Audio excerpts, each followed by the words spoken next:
So, first of all, in traditional learning, we read line by line and often word by word, right? So, in a close reading, we're reading very, very slowly.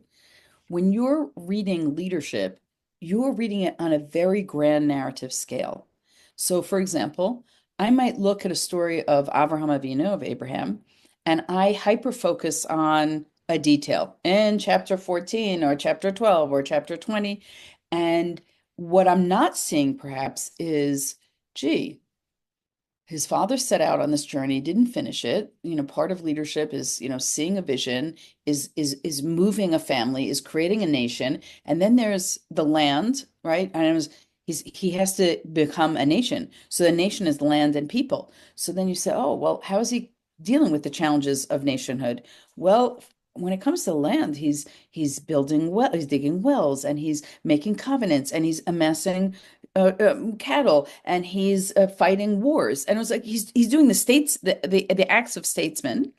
And yet when it comes to building a family, building a nation, which begins with a family, that's not he's struggling with that, right? So in every call to leadership, there are things that come naturally to us, the things that give us pleasure and that we're good at, and there are things that are this persistent challenge. You're always going to have this challenge. And you look at the Avram narrative and you say, Avram really across these, 12 to 25, chapters 12 to 25, like what did he do to just fabricate, like to fashion a nation we had to overcome this fertility challenge in a very profound way. Every solution was actually not a solution. And even once he finds the solution, he has Yishmael, and then he has Yitzchak, and then he has to banish Yishmael, and then he almost sacrifices Yitzchak, and we're back at zero, right? And yet, before he dies, he makes sure that Yitzchak has a wife. So Yitzchak is married and has a wife, so that Yitzchak will continue.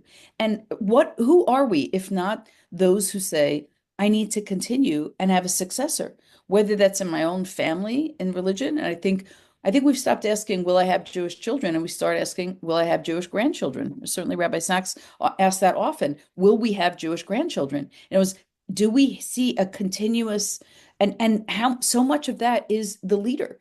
It's the king, it's the prophet, it's the shofet, it's the chief, right? It's the military leader, it's the and these are figures all over the Torah. And not only that, but we have the opposite story. For every leadership paradigm of success, we have the corruption of power.